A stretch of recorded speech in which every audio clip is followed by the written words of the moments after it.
Ladies and gentlemen, thanks very much for joining this KiteEdge presentation. We hope to demonstrate this afternoon how you can use basically a decision layer to really augment what you're doing with your AI initiatives, to make it run more smoothly, to make it more compliant, and to basically, I think, de-risk what a lot of managers feel is a somewhat uncertain process. I mean, there's no doubt that almost all asset managers have little choice but to explore how to carefully integrate AI into the investment process.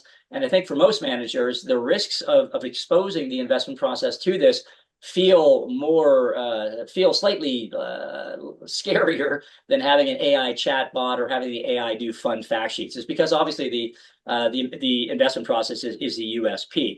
Many managers already have investment teams that are experimenting with some of the name brand large language models. The question isn't whether to do so, but how to do it safely and how to choose between those frontier models whose capabilities are constantly evolving.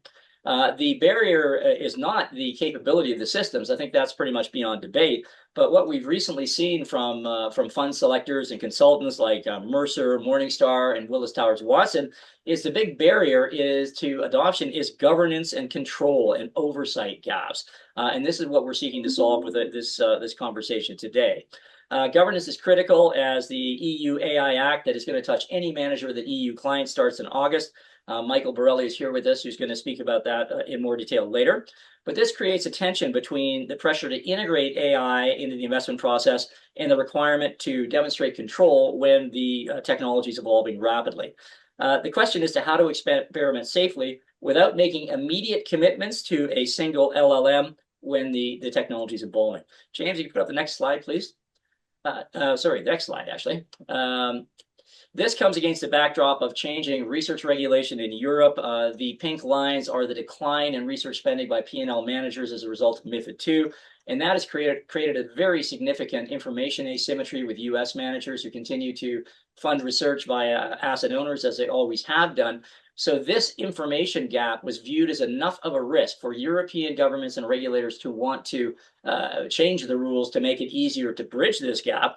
At the same time, if we put up the next slide, what we're going to see is that these information differentials are poised to explode in the AI environment.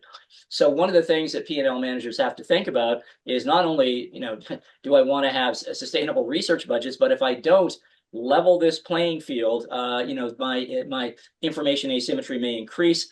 This is increasingly on the radars of regulators. And what obviously these managers want to avoid is that Kodak moment. And this brings us around to the governance issues. And this is not just coming from your senior management. It's coming from clients, consultants, and regulators. In the UK Pension Regulator has published an AI plan, which requires UK pension funds to govern any number of aspects related to AI, including those which are done by their external managers on their behalf, governance, privacy, testing, human oversight. So the bottom line is a manager's ability to explain how AI is deployed in the investment process and how it's controlled is going to be a key variable in manager selection going forward. So why is a decision layer superior to a single LLM run over investment content? And why is that central to manager AI strategy? For that, I'll turn it over to James.